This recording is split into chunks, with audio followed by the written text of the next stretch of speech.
ओम नमः शिवाय। हर हर महादेव। आप सभी को सोम प्रदोष व्रत की हार्दिक शुभकामनाएं। सोम प्रदोष व्रत हिंदू धर्म में विशेष रूप से भगवान शिव को समर्पित एक महत्वपूर्ण व्रत है। ये व्रत प्रदोष काल यानी कि संध्या समय में किया जाता है और जब यह व्रत सोमवार के दिन पड़ता है तो इसे सोम प्रदोष व्रत कहा जाता है। सोमवार शिव जी का प्रिय दिन माना जाता है, इसलिए इस दिन किए गए प्रदोष व्रत का महत्व और भी बढ़ जाता है। इस व्रत को रखने से भगवान शिव की विशेष कृपा मिलती है और सभी इच्छाएं पूर्ण होती हैं। जो दंपति संतान सुख की इच्छा रखते हैं उनके लिए यह व्रत अत्यंत लाभकारी माना जाता है। इस व्रत को करने से धन संबंधी समस्याएं समाप्त होती हैं और आर्थिक समृद्धि प्राप्त होती है। यदि किसी व्यक्ति की कुंडली में ग्रह दोष या पितृ दोष हो तो सोम प्रदोष व्रत से राहत मिलती है। इस व्रत को करने से मन शांत रहता है और जीवन में खुशहाली आती है। शिव पूजन और व्रत के प्रभाव से सभी प्रकार के शारीरिक और मानसिक रोग दूर हो जाते हैं। इस व्रत को करने से जन्म जन्मांतर के पापों से मुक्ति मिलती है और व्यक्ति को मोक्ष की प्राप्ति होती है। इस व्रत को करने के लिए प्रातः काल स्नान कर व्रत का संकल्प ले और भगवान शिव का ध्यान करें। इस दिन उपवास रखा जाता है, फलाहार किया जाता है, लेकिन अन्न का सेवन वर्जित होता है। सूर्यास्त से 45 मिनट पहले से लेकर सूर्यास्त के 45 मिनट बाद तक के समय को प्रदोष काल कहा जाता है। इस समय में भगवान शिव का पूजन करना विशेष फलदायी होता है।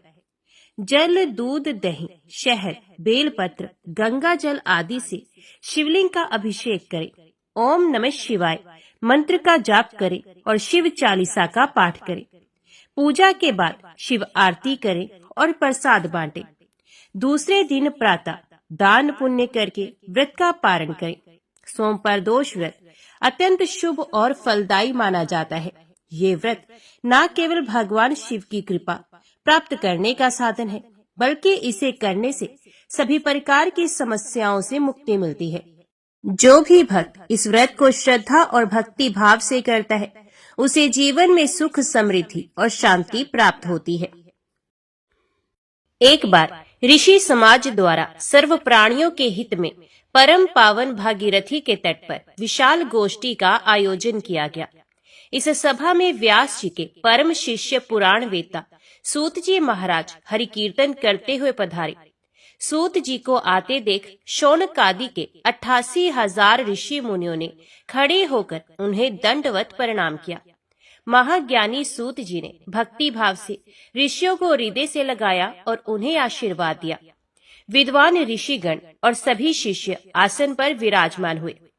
मुनिगण श्रद्धा भाव से पूछने लगे कि हे परम दयालु, कली काल में शंकर की भक्ति किस आराधना द्वारा उपलब्ध होगी? कृपया हम लोगों को बताने की कृपा कीजिए, क्योंकि कलयुग के सर्व प्राणी पाप कर्म में रह रहकर वेद शास्त्रों से विमुख रहेंगे। हे मुनिश्रेष्ठ, कलयुग में सत्कर्म की ओर किसी की रुचि नहीं होगी। जब पुण्य क्षीण हो जाएंगे तो मनुष्य की बुद्धि बुरे कर्मों की ओर स्वयं प्रेरित होगी, जिससे दुर्विचारी पुरुष वंश सहित समाप्त हो जाएंगे। इस भूमंडल पर जो मनुष्य ज्ञानी होकर ज्ञान की शिक्षा नहीं देता, उस पर परम पिता परमेश्वर कभी प्रसन्न नहीं होते हैं। हे महामुने, ऐसा कौन सा व्रत है जिससे मनोवांछित फल की प्राप्ति होती है? कृपा करके बताइए।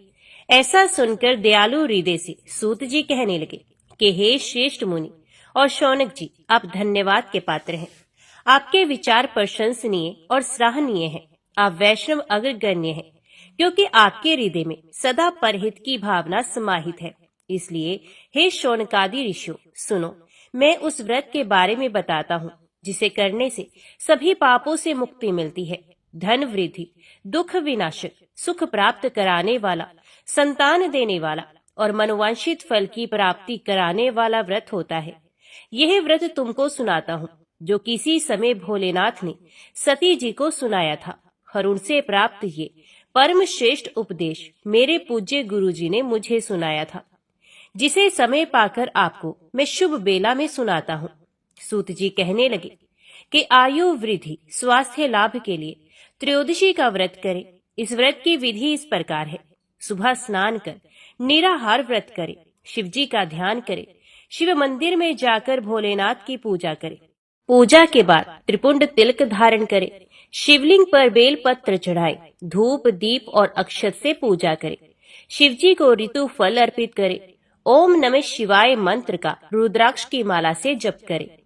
ब्राह्मणों को भोजन कराएं और सामर्थ्य के अनुसार दान दक्षिणा दें। इसके बाद मौन व्रत रखें। व्रती को सत्य बोलना है। इस व्रत में हवन आहुति भी देनी चाहिए। शौनक आदि ऋषि बोले, हे पूज्यवर, आपने यह बताया कि यह व्रत परम गोपनीय, मंगलप्रद और कष्ट निवारक है। कृपया ये बताने का कष्ट करें कि यह व्रत किसने किया और उसे क्या फल प्राप्त हुआ। श्री सूत जी बोले, आप शिव के परम भक्त हैं। आपकी भक्ति देखकर मैं व्रती पुरुषों की कथा कहता हूँ। एक गांव में अति दीन ब्राह्मण निवास करता था। उसकी पत्नी परदोष व्रत किया करती है और उसका एक पुत्र था। एक बार की बात है कि उसका पुत्र गंगा स्नान करने के लिए गया था। मार्ग में उसे चोरों ने घेर लिया और वे कहने लगे कि हम तुझे मारेंगे, नहीं तो तू अपने पिता का गुप्त धन बतला दे। बालक दीन भाव से कहने लगा कि हम अत्यंत दुखी दीन हैं, हमारे पास धन कहाँ है। चोर फिर कहने लगे कि तेरे पास पोटली में क्या बंधा है। बालक ने उत्तर दिया कि मेरी माता ने मुझे रोटी बनाकर बांध कर दी है। दूसरा चोर बोला कि भाई, ये तो अति दीन दुखी हृदय है, इसे छोड़ दो। बालक इतनी बात सुनकर वहां से जाने लगा और एक नगर में पहुंचा। नगर के पास एक बरगद का पेड़ था। बालक थककर वहां बैठ गया और पेड़ की छाया में सो गया। उस नगर के सिपाही चोरों की खोज कर रहे थे और वे बालक के पास आ गए। सिपाही बालक को चोर समझकर राजा के पास ले गए और राजा ने उसे कारावास की आज्ञा दे दी। उधर बालक की मां शंकर जी का परदोष व्रत कर रही थी। उसी रात राजा को स्वप्न आया कि यह बालक चोर नहीं है, सुबह होते ही छोड़ दो, नहीं तो आपका राज्य वैभव जल्दी ही नष्ट हो जाएगा। रात समाप्त होने पर राजा ने उस बालक से पूरी कहानी पूछी और बालक ने सारी कहानी सुनाई। बालक की बात सुनकर राजा ने सिपाही को भेजकर माता पिता को बुलवा लिया। राजा ने जब उन्हें भयभीत देखा तो कहा कि तुम लोग चिंता मत करो, तुम्हारा बालक निर्दोष है। हम तुम्हारी दरिद्रता देखकर 5 गांव दान में देते हैं। शिव की दया से ब्राह्मण परिवार अब सुखी रहने लगा। इस प्रकार से जो कोई इस व्रत को करता है उसे आनंद की प्राप्ति होती है। ओम नमः शिवाय। हर हर महादेव। विदर्भ देश में सत्यरथ नाम से प्रसिद्ध एक राजा थे जो सब धर्मों में तत्पर, धीर, सुशील और सत्य प्रतीक थे। धर्म पूर्वक पृथ्वी का पालन करते हुए उनका बहुत सा समय सुख पूर्वक बीत गया। तदंतर शालव देश के राजाओं ने विदर्भ नगर पर आक्रमण करके उसे चारों ओर से घेर लिया। अपनी पूरी को शत्रुओं से घेरी हुई देख विदर्भ राज विशाल सेना साथ लेकर युद्ध के लिए आए। बलोमत शालव देश क्षत्रियों के साथ राजा का अत्यंत भयंकर युद्ध हुआ।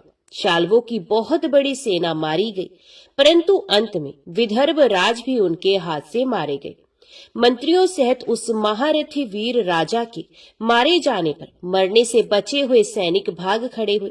उस समय विदर्भ राज सत्यरथ की एक पतिव्रता स्त्री अत्यंत शोकग्रस्त हो रात के समय राजभवन से निकलकर पश्चिम दिशा की ओर चली गई। वे गर्भवती थी। सवेरा होने पर धीरे धीरे मार्ग से जाती हुई उस साध्वी रानी ने बहुत दूर का रास्ता तय कर लेने के पश्चात एक स्वच्छ तालाब देखा और वे उसके किनारे शोभा पाने वाले एक छायादार वृक्ष के नीचे बैठ गई। भाग्यवश उसी निर्जन स्थान में वृक्ष के ही नीचे पतिव्रता रानी ने उत्तम गुणों से युक्त शुभ मुहूर्त में एक पुत्र को जन्म दिया। तत्पश्चात अत्यंत प्यास से व्याकुल हुई सुंदर अंगों वाली रानी जलाशय में उतरी। इतने में ही एक बड़े भारी ग्रह ने आकर उसे अपना ग्रास बना लिया। वे बालक पैदा होते ही माता पिता से हीन हो गया और भूख प्यास से पीड़ित हो उस सरोवर के किनारे जोर जोर से रोने लगा। वे नवजात शिशु जब इस प्रकार क्रंदन कर रहा था, उसी समय भाग्यवश वहां एक श्रेष्ठ ब्राह्मणी आ पहुंची। वे भी अपने 1 वर्ष के बालक को गोद में लिए हुए आई थी। ब्राह्मणी निर्धन और विधवा थी। घर घर भीख मांगकर जीवन निर्वाह करती थी। उसका नाम उमा था। उसी सती साध्वी ब्राह्मणी ने उस राजकुमार को देखा। उसे अनाथ की भांति क्रंदन करते देखकर उसके मन ही मन विचार किया, आहो, ये तो बड़े आश्चर्य की बात है। दिखाई दे रहा है कि ये नवजात शिशु जिसकी नाल भी अभी तक नहीं कटी यहाँ पड़ा हुआ है। इसकी माता कहाँ चली गई? ना इसका पिता है और ना कोई बंधु बांधव। ये दीन अनाथ बालक बिना बिस्तर के भूमि पर सो रहा है। ये चांडाल का पुत्र है या शूद्र का, वैश्य का बालक है या ब्राह्मण का, अथवा ये क्षत्रिय का शिशु है? इसका निश्चय कैसे किया जाए? मैं इस शिशु को उठाकर अपने सगे पुत्र की तरह अवश्य पालन कर सकती हूँ, परंतु ये किस कुल का है ये ना जानने के कारण इसे छूने का साहस नहीं होता। ये पतिव्रता ब्राह्मणी जब इस प्रकार कह रही थी, उसी समय कोई सन्यासी महात्मा वहां आ गए। वे ऐसे जान पड़ते थे मानो साक्षात शंकर हो। उन श्रेष्ठ भिक्षु ने उस स्त्री से कहा, ब्राह्मणी, खेद ना करो, हृदय की संशय वृत्ति दूर कर इस बालक की रक्षा करो। इससे तुम्हें शीघ्र ही परम कल्याण की प्राप्ति होगी। इतना कहकर वे दयालु भिक्षु तुरंत वहां से चले गए। उनके जाने के बाद ब्राह्मणी ने विश्वास पूर्वक उस बालक को लेकर अपने घर की ओर प्रस्थान किया। उस राजकुमार का ब्राह्मणी ने अपने बेटे के समान ही पालन पोषण किया। एक चक्रा नामक नगर में उस ब्राह्मणी का घर था। वे भिक्षा के अन्न से ही अपने पुत्र और राजकुमार को भी पालने लगी। ब्राह्मणों ने ब्राह्मणी के तथा राजा के भी पुत्र का संस्कार कर दिया। वे दोनों सर्वत्र सम्मानित होकर दिन दिन बढ़ने लगे। समय आने पर उनका उपनयन संस्कार हुआ। अब वे दोनों बालक एक साथ रहकर नियमों का पालन करने लगे। दोनों माता के साथ प्रतिदिन भिक्षा के लिए जाते थे। एक दिन वे ब्राह्मणी उन दोनों बालकों के साथ भीख मांगती हुई देव योग से देव मंदिर में गई। वहां बड़े बूढ़े ऋषि मुनि रहा करते थे। उन दोनों बालकों को देखकर परम बुद्धिमान शांडिल्य नामक मुनि ने कहा, अहो, देव का बल बड़ा विचित्र है। कर्मों का उल्लंघन करना किसी भी जीव के लिए अत्यंत कठिन है। देखो ना, ये बालक दूसरी माता की शरण लेकर भिक्षा से जीवन निर्वाह करता है। इस ब्राह्मणी को ही श्रेष्ठ माता के रूप में पाकर ब्राह्मण बालक के साथ ब्राह्मण भाव को प्राप्त हो गया है। शांडिल्य मुनि का ये वचन सुनकर ब्राह्मणी को बड़ा विस्मय हुआ। उसने भरी सभा में मुनि को प्रणाम करके पूछा, ब्राह्मण, एक सन्यासी के कहने से मैं इस बालक को अपने घर ले आई हूँ। यद्यपि अभी तक इसके कुल का पता नहीं चला, तथापि मैं पुत्र की भांति इसका पालन पोषण करती हूँ। आप ज्ञान के नेत्रों से देखते हैं, अतः आपसे मैं ये जानना चाहती हूँ कि ये बालक किस कुल में उत्पन्न हुआ है और इसके माता पिता कौन है? तो मुनि कहने लगे, ये विदर्भ देश के राजा का पुत्र है। इतना कहकर मुनि ने उस बालक के पिता के युद्ध में मारे जाने तथा उसकी माता के ग्रह द्वारा ग्रस्त होने का सब समाचार पूर्ण रूप से बता दिया। ये सुनकर ब्राह्मणी को और भी आश्चर्य हुआ। तो उसने फिर प्रश्न किया, महामुनि, वे राजा संपूर्ण भोगों को छोड़कर युद्ध में क्यों मरे और इस बालक को दरिद्रता कैसे प्राप्त हुई? अब दरिद्रता को पूर्णतः नष्ट करके ये पुनः राज्य कैसे प्राप्त करेगा?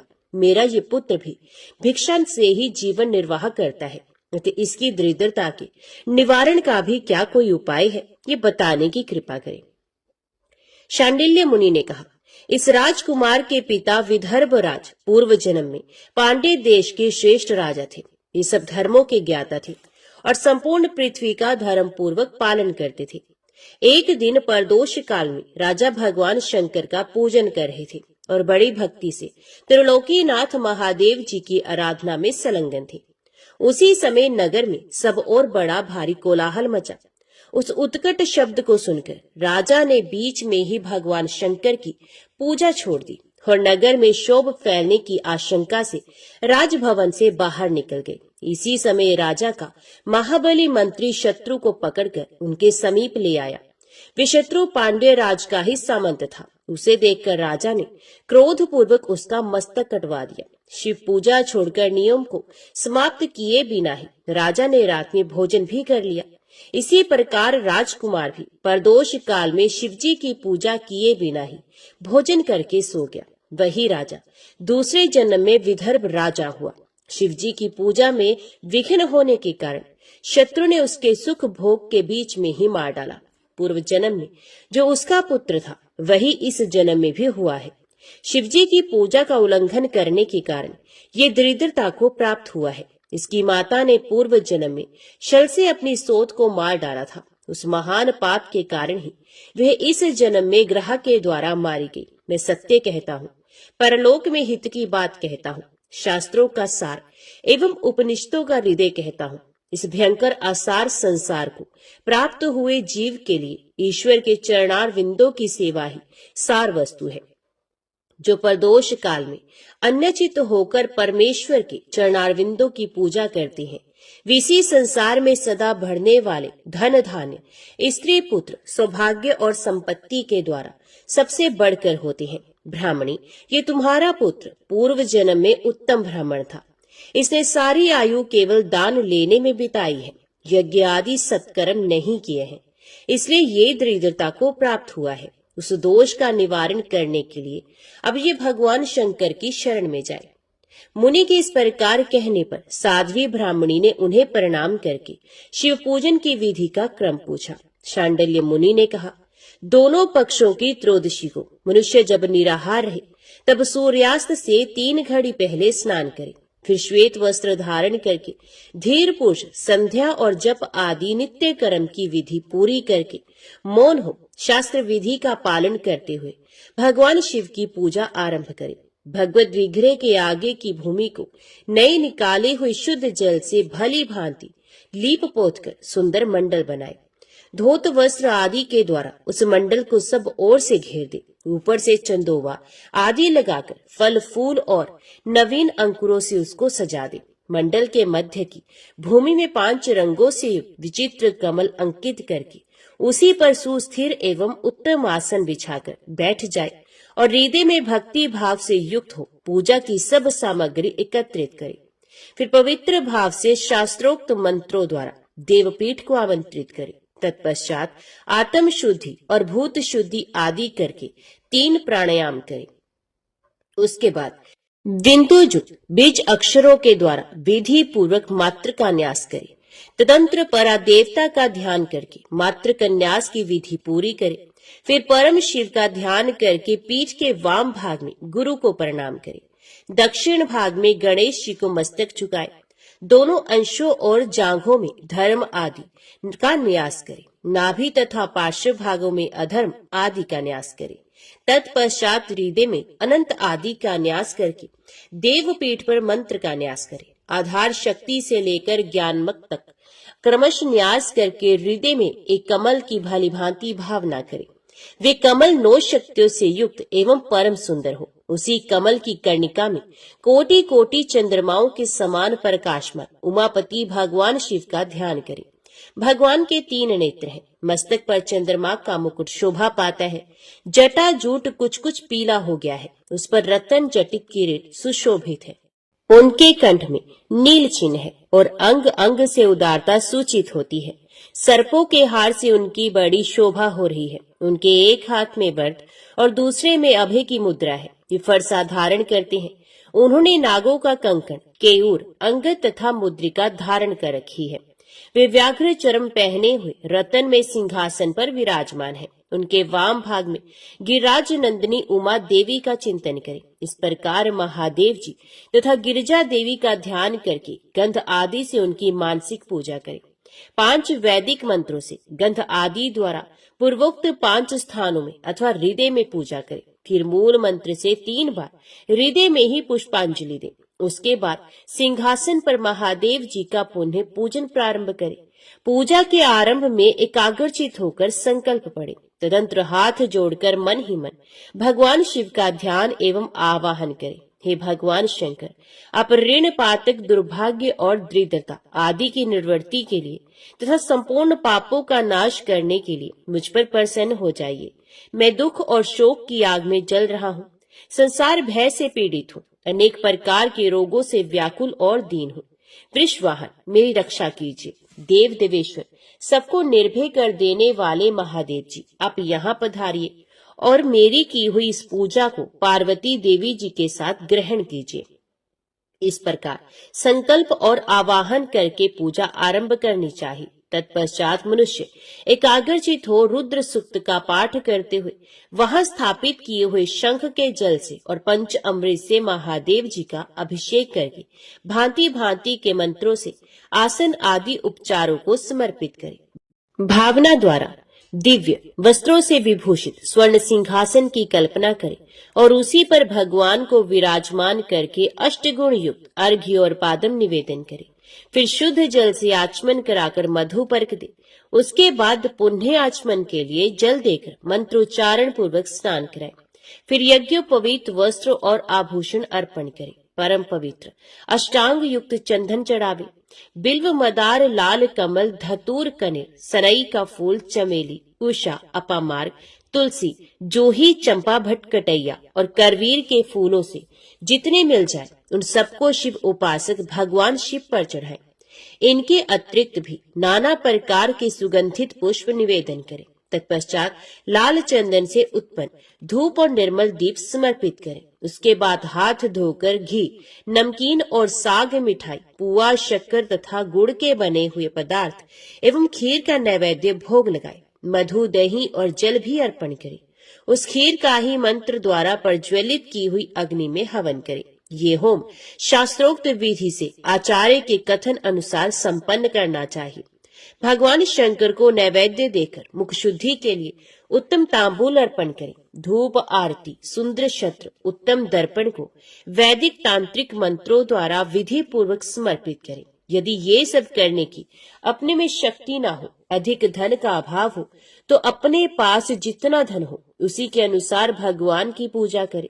गौरीपति भगवान शंकर भक्ति पूर्व भेंट किए हुए पुष्प मात्र से भी संतुष्ट हो जाते हैं। तदंतर स्तोत्रों द्वारा स्तुति करके भगवान को साष्टांग प्रणाम करें। फिर परिक्रमा करके पूजा समर्पित करने के पश्चात विधि पूर्वक श्री गिरजापति की प्रार्थना करें और कहे, हे देव, हे जगन्नाथ, आपकी जय हो। सनातन शंकर आपकी जय हो। संपूर्ण देवताओं के अधीश्वर आपकी जय हो। सर्वदेव पूजित आपकी जय हो। सर्वगुणातीत आपकी जय हो। सबको वर देने वाले प्रभु आपकी जय हो। नित्य आधार रहित अविनाशी विशंभर आपकी जय हो। जय हो। संपूर्ण विश्व के लिए एकमात्र जानने योग्य महेश्वर आपकी जय हो। नागराज वासुकी को आभूषण के रूप में धारण करने वाले प्रभु आपकी जय हो। गौरीपति आपकी जय हो। चंद्रशेखर शंभु आपकी जय हो। कोटि सूर्य के समान तेजस्वी शिव आपकी जय हो। अनंत गुणों के आश्रय आपकी जय हो। भयंकर नेत्रों वाले रुद्र आपकी जय हो। अचिंत्य निरंजन आपकी जय हो। नाथ दया सिंधु आपकी जय हो। भक्तों की पीड़ा का नाश करने वाले प्रभु आपकी जय हो। दुस्तर संसार सागर से पार उतारने वाले परमेश्वर आपकी जय हो। महादेव, मैं संसार के दुखों से पीड़ित एवं खिन्न हूँ, मुझ पर प्रसन्न हो। परमेश्वर, समस्त पापों के भय का अपहरण करके मेरी रक्षा कीजिए। मैं महान दारिद्र्य के समुद्र में डूबा हुआ हूँ। बड़े बड़े पापों ने मुझे आक्रांत कर लिया है। मैं महान शोक से नष्ट और बड़े बड़े रोगों से व्याकुल हूँ। सब ओर से तृण के भार से लदा हुआ हूँ। पाप कर्मों की आग में जल रहा हूँ और ग्रहों से पीड़ित हो रहा हूँ। शंकर, मुझ पर प्रसन्न हो जाइए। निर्धन मनुष्य इस प्रकार पूजा के अंत में भगवान गिरजापति की प्रार्थना करे। धनाढ्य अथवा राजा का इस प्रकार भगवान शंकर की प्रार्थना करनी चाहिए। हे शंकर जी, आपके प्रसाद से मेरे सदा आनंद रहे। मेरे राज्य में लुटेरे न रहे। सब लोग निरापद होकर रहे। पृथ्वी पर अकाल महामारी आदि के संताप शांत हो जाए। सबकी खेती धन धान्य से समृद्ध हो। संपूर्ण दिशाओं में सुख का साम्राज्य छा जाए। इस प्रकार प्रदोष व्रत के दिन गिरजापति भगवान शंकर की आराधना करे। ब्राह्मणों को भोजन कराए और उन्हें दक्षिणा देकर संतुष्ट करे। इस प्रकार मैंने सब पापों का नाश, सब प्रकार की दरिद्रता का निवारण तथा समस्त मनोवांछित वस्तुओं का दान करने वाली शिव पूजा का वर्णन किया। ये शिव की पूजा शिव जी के द्रव्य का हरण करने के पाप को छोड़कर शेष सभी महापातकों और उपपातकों के महान समुदाय का नाश करती है। यदि ये दोनों बालक इसी प्रकार भगवान शंकर का पूजन प्रत्येक प्रदोष के दिन करते रहे तो वर्ष भर के भीतर ही इन्हें उत्तम सिद्धि की प्राप्ति होगी। शांडिल्य मुनि का वचन सुनकर उस ब्राह्मणी ने दोनों बालकों के साथ मुनि के चरणों में प्रणाम किया और इस प्रकार कहा, भगवान, आज मैं आपके दर्शन मात्र से कृतार्थ हो गई। ये दोनों बालक आज से आपकी शरण में है। ब्राह्मण, ये मेरा पुत्र है और इसका नाम शुचिव्रत है, और ये राजकुमार है जिसका नाम मैंने धर्मगुप्त रख दिया है। ये दोनों बालक और मैं सभी आपके चरणों के दास हैं। इस घोर दारिद्र्य सागर में घिरे हुए हम सबका आप ही उद्धार कीजिए। इस प्रकार शरण में आई हुई ब्राह्मणी को अमृत के समान मधुर वचनों द्वारा आश्वासन देकर मुनि ने उसके दोनों बालकों को भगवान शंकर के आराधन की मंत्र विद्या का उपदेश किया। तत्पश्चात दोनों बालक और ब्राह्मण मुनि की आज्ञा से वहां से चले गए। मुनिवर के उपदेश के अनुसार दोनों बालक प्रत्येक प्रदोष व्रत के दिन पार्वती वल्लभ शिव जी की आराधना करने लगे। इस प्रकार शिव पूजा करते हुए द्विज कुमार और राजकुमार के 4 महीने सुखपूर्वक बीत गए। एक दिन द्विज कुमार राजकुमार को साथ लिए बिना ही नदी के तट पर स्नान करने के लिए चले गया और वहां मौज से देर तक इधर उधर घूमता रहा। वह झरने के जल से आघात से खाई की भूमि कट जाने से उसमें गड़ा हुआ एक बड़ा भारी खजाने का कलश चमक रहा था, जिस पर ब्राह्मण कुमार की दृष्टि पड़ी। उसे देखकर वे सहसा हर्ष और कौतूहल में भरकर उसके समीप गया और उसे देवता के प्रसाद से प्राप्त हुआ मानकर सर पर लेकर घर को चल दिया तथा घर के भीतर उस घड़े को रखकर माता से कहा, माँ, ये भगवान शंकर का प्रसाद तो देखो। उन्होंने दया करके घड़े के रूप में ये खजाना दिखला दिया। तब उस पतिव्रता ब्राह्मणी ने राजकुमार को भी बुलाकर कहा, पुत्रो, इस खजाने के घड़े को तुम दोनों आपस में बराबर बराबर बांट लो। माता की बात को सुनकर ब्राह्मण के पुत्र को प्रसन्नता हुई, किंतु राजपुत्र ने उनसे कहा, माँ, ये तुम्हारे ही पुत्र के पुण्य से प्राप्त हुआ है, अतः मैं इस खजाने को बांटकर लेना नहीं चाहता। अपने पुण्य से प्राप्त हुए खजाने का ये स्वयं ही उपभोग करे, वे ही भगवान शंकर मुझ पर भी कृपा करेंगे। इस प्रकार प्रसन्नता पूर्वक भगवान शंकर की पूजा करते हुए उन दोनों कुमारों का उसी घर में 1 वर्ष व्यतीत हो गया। एक दिन राजकुमार उस ब्राह्मण कुमार के साथ वसंत ऋतु में वन में भ्रमण करने के लिए गया। कुछ दूर जाने पर उन्होंने सैकड़ों गंधर्व कन्याओं को परस्पर क्रीड़ा करते हुए देखा। उन्हें देखकर ब्राह्मण कुमार ने दूर से ही राजकुमार से कहा, यहाँ से आगे जाना उचित नहीं, क्योंकि उधर स्त्रियां विहार कर रही हैं। स्वच्छ अंतकरण वाले विद्वान पुरुष स्त्रियों का सामीप्य त्याग देते हैं। ये रमणीय छल करने वाली तथा वाणी द्वारा अनुन्य विनय करने में कुशल है। ये पुरुषों को अपनी दृष्टि मात्र से मोहित करती हैं।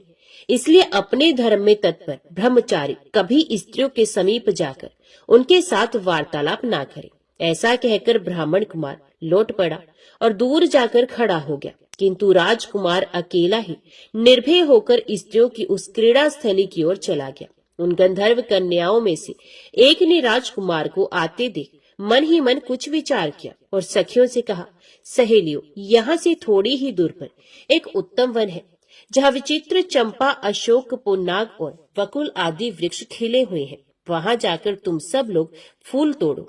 तब तक मैं यहाँ बैठी हूँ। तुम फूलों का संग्रह करके पुनः यहाँ आ जाना। उसके इस प्रकार आदेश देने पर सखियां वन के भीतर चली गई और वे गंधर्व कन्या राजकुमार पर दृष्टि लगाए वहीं खड़ी रही।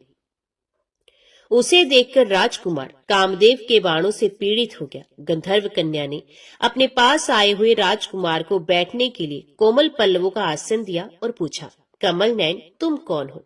किस देश से यहाँ आए हो और किसके पुत्र हो? इस प्रकार पूछने पर राजकुमार ने अपना पूरा परिचय बताया। मैं विदर्भ राज का पुत्र हूँ। मेरे माता पिता बचपन में ही मर गए हैं।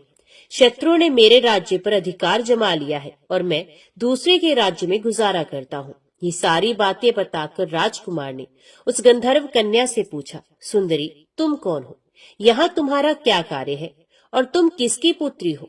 उनके इस प्रकार पूछने पर कन्या ने कहा, महाराज कुमार, एक द्रविक नामक गंधर्व है जो समस्त गंधर्व कुल के अगुआ माने जाते हैं। मैं उन्हीं की पुत्री हूँ और मेरा नाम अंशुमति है। सब सखियों को छोड़कर मैं यहाँ अकेली हूँ। मैं तुम्हारी अभिलाषा जानती हूँ। तुम्हारा मन मुझ में आसक्त हो गया है। इसी प्रकार देव ने मेरे मन में भी तुम्हारे लिए उत्कंठा भर दी है। अब हम दोनों का स्नेह कभी भंग नहीं होना चाहिए। ऐसा कहकर गंधर्व कुमारी ने शीघ्र ही अपने गले से मोती का हार निकालकर प्रेम पूर्वक राजकुमार को भेंट किया। उस अद्भुत हार को देखकर राजकुमार ने पूछा, भीरू, मैं एक बात कहता हूँ, मैं राज्यहीन और निर्धन हूँ, तुम मेरी प्रिया कैसे होना चाहती हो? मूर्ख स्त्री की भांति पिता की आज्ञा का उल्लंघन करके अपनी इच्छा के अनुसार आचरण क्यों करती हो?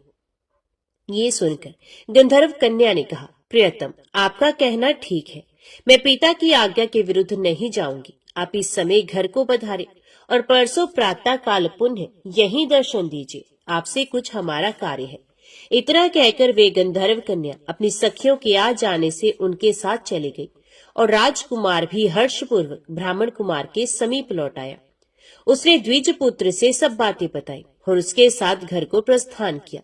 वहां पतिव्रता ब्राह्मणी को भी ये शुभ समाचार सुनाकर राजकुमार ने प्रसन्न किया तथा पूर्व निश्चित समय आने पर वे पुण्य द्विज पुत्र के साथ वन में गया। नियत स्थान पर पहुंचकर राजकुमार ने देखा गंधर्व राज और उनकी कन्या दोनों उपस्थित हैं। गंधर्व राज ने वहां आए हुए दोनों कुमारों का अभिनंदन किया और सुंदर आसन पर बैठाकर राजपुत्र से कहा, विदर्भ राजकुमार, मैं कल कैलाश पर्वत पर गया था। वहां मैंने पार्वती जी के साथ महादेव जी के दर्शन किए। देवेश्वर भगवान शिव करुणा रूपी अमृत के सागर है। उन्होंने मुझे बुलाकर सब देवताओं के समीप इस प्रकार कहा, पृथ्वी तल पर धर्मगुप्त नाम से प्रसिद्ध एक राजकुमार है जो इस समय अकिंचन है। उसका राज्य छिन गया है, शत्रुओं ने उसके देश को अपने अधिकार में कर लिया है। अब ये बालक अपने गुरु की आज्ञा से सदा मेरी आराधना में संलग्न रहता है। उसी के प्रभाव से आज उसके समस्त पितृ मेरे स्वरूप को प्राप्त हो गए हैं। गंधर्व श्रेष्ठ, तुम भी उस राजकुमार की सहायता करो। अब वे शत्रुओं को मारकर अपने राज्य सिंहासन पर आसीन हो जाएगा। महादेव जी के इस प्रकार आज्ञा देने पर मैं अपने घर को आया। यहाँ इस मेरी कन्या ने भी तुम्हारे लिए बहुत प्रार्थना की। ये सब परम दयालु भगवान शिव की प्रेरणा से ही हो रहा है। ऐसा समझकर मैं इस कन्या को साथ लेकर आया हूँ अतः अपनी पुत्री अंशुमति को मैं तुम्हें पत्नी रूप में देता हूँ और भगवान शिव जी की आज्ञा से शत्रुओं को मारकर तुम्हें तुम्हारे राज्य पर बिठाऊंगा। अपने उस नगर में तुम अपनी इस धर्म पत्नी के साथ 10,000 वर्षों तक मनोवांछित सुख भोगकर अंत में भगवान शिव के लोक में जाओगे और वहां भी मेरी ये कन्या तुम्हारी ही सेवा में प्रस्तुत रहेगी। इस प्रकार कहकर गंधर्व राज ने उसी वन में राजकुमार के साथ अपनी पुत्री का विवाह कर दिया और दहेज में परम उज्ज्वल रत्न भार भेंट किए। चंद्रमा के समान चमकीली चूड़ामणि तथा दमकते हुए मोतियों के मनोहर हार दिए। दिव्याभूषण वस्त्र, स्वर्ण के बने हुए बहुत से सामान, 10,000 हाथी, 1,00,000 नीले घोड़े और हजारों सोने के बड़े बड़े रथ प्रदान किए। अंत में एक दिव्य रथ, इंद्र के धनुष के समान विशाल धनुष, सहस्रों अस्त्र शस्त्र, अक्षय बाणों से भरे हुए 2 तरकस, अभेद्य स्वर्णमय कवच तथा शत्रु का संहार करने वाली शक्ति समर्पित की। अपनी पुत्री की सेवा के लिए गंधर्वराज ने प्रसन्नचित होकर 5,000 दासियां दी। इतना ही नहीं, राजकुमार की सहायता के लिए उन्होंने अत्यंत उग्र गंधर्वों की चतुरंगणी सेना भी भेंट की। इस प्रकार परम उत्तम संपत्ति को पाकर राजकुमार अपनी मनोवांछित पत्नी के साथ बहुत प्रसन्न हुए। पुत्री का विवाह कराकर गंधर्वराज स्वर्गलोक में चले गए। धर्मगुप्त विवाह के अनंतर गंधर्वों की सेना के साथ अपने नगर को गए और वहां उन्होंने शत्रु सेना का संहार करके राजधानी में प्रवेश किया। तत्पश्चात श्रेष्ठ ब्राह्मणों और मंत्रियों ने मिलकर राजकुमार का अभिषेक किया और वे रत्नमय सिंहासन पर आरूढ़ होकर अकंटक राज्य का उपभोग करने लगे।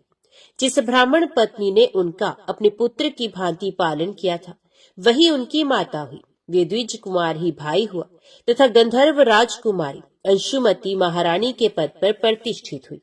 भगवान शंकर की आराधना करके धर्मगुप्त विदर्भ देश के राजा हो गए। इसी प्रकार दूसरे लोग भी प्रदोष व्रत के दिन गिरजापति की आराधना करके मनोवांछित कामनाओं को प्राप्त कर लेते हैं और देहावसान होने पर परम गति को प्राप्त होते हैं।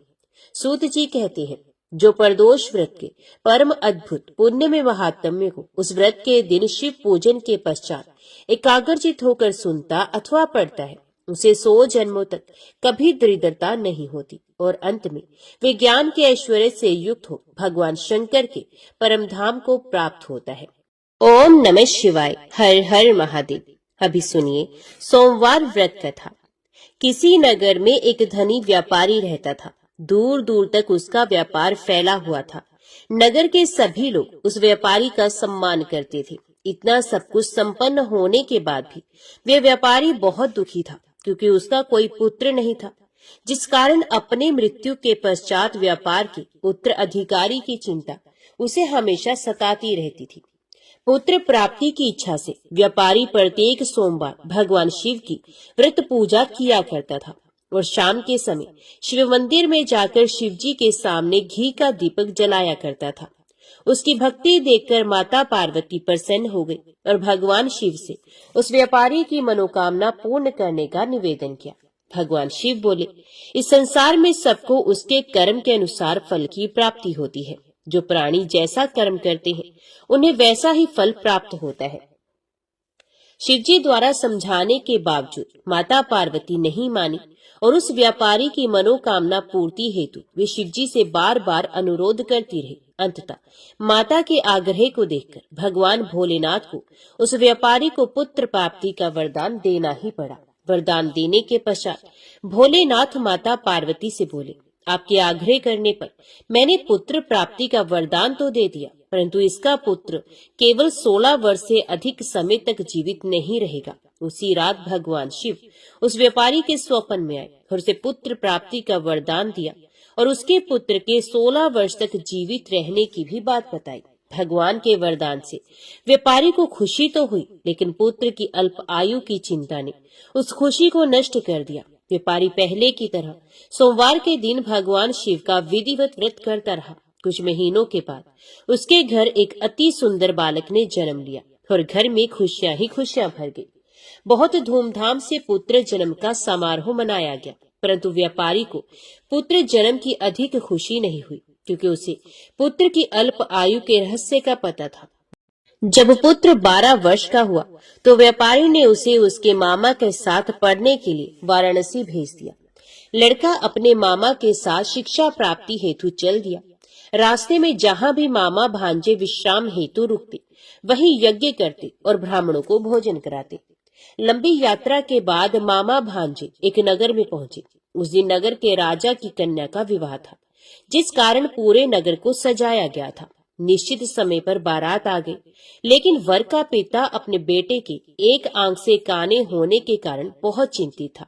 उसे भय था कि इस बात का पता चलने पर कहीं राजा विवाह से इनकार न कर दे, इससे उसकी बदनामी भी होगी।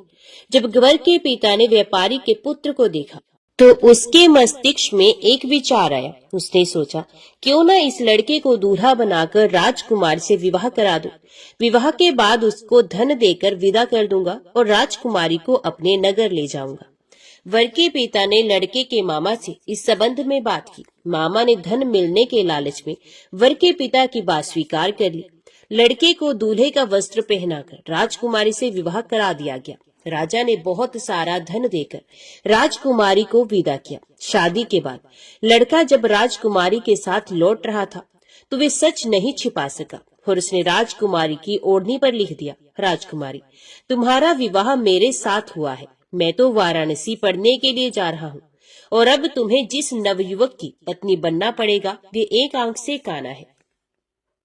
जब राजकुमारी ने अपनी ओढ़नी पर लिखा हुआ पढ़ा तो उसने काने लड़के के साथ जाने से इनकार कर दिया। राजा को जब ये सब बातें पता चली तो उसने राजकुमारी को महल में ही रख लिया। उधर लड़का अपने मामा के साथ वाराणसी पहुंच गया और गुरुकुल में पढ़ना शुरू कर दिया। जब उसकी आयु 16 वर्ष की हुई तो उसने यज्ञ किया।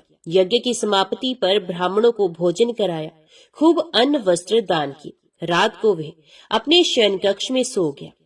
शिव के वरदान के अनुसार शयन अवस्था में ही उसके प्राण पखेरु उड़ गए। सूर्योदय पर मामा मृत भांजे को देखकर रोने पीटने लगा। आसपास के लोग भी एकत्रित होकर दुख प्रकट करने लगे।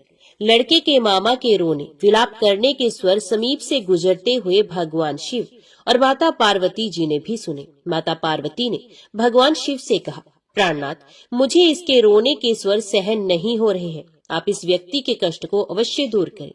भगवान शिव ने माता पार्वती के साथ अदृश्य रूप में समीप जाकर देखा तो भोलेनाथ माता पार्वती से बोले, ये तो उसी व्यापारी का पुत्र है जिसे मैंने 16 वर्ष की आयु का वरदान दिया था। इसकी आयु पूरी हो गई है।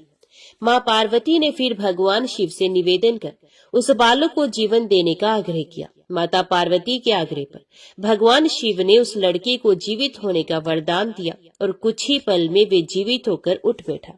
शिक्षा समाप्त करके लड़का मामा के साथ अपने नगर की ओर चल दिया। दोनों चलते हुए उसी नगर में पहुंचे जहां उसका विवाह हुआ था। उस नगर में भी यज्ञ का आयोजन किया।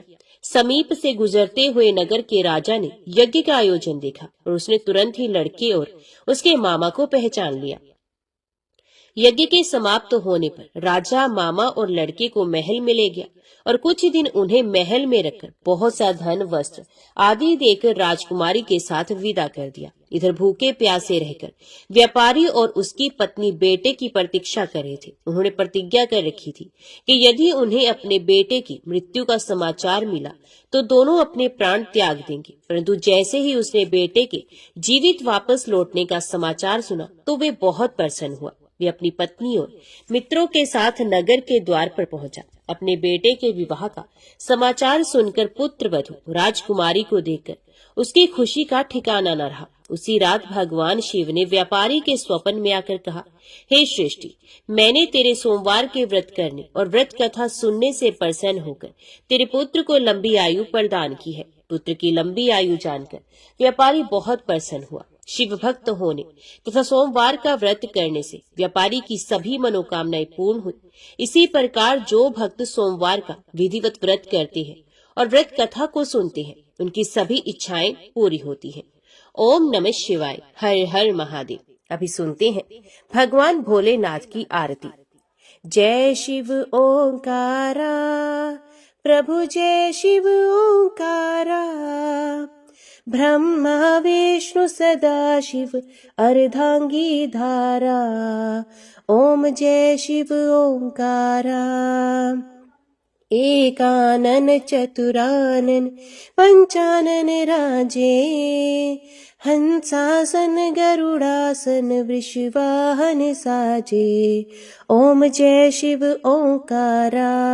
दो भुज चार चतुर्भुज 10 भुज अति सोहे। त्रिगुण रूप निरखता त्रिभुवन जन मोहे। ओम जय शिव ओंकारा। अक्षमाला बनमाला रुंडमाला धारी। चंदन मृग मद सोहे भाले शशिधारी। ओम जय शिव ओंकारा। श्वेतांबर पीतांबर बाघांबर हंगे। सनकादिक गरुणादिक भूतादिक संगे। ओम जय शिव ओंकारा।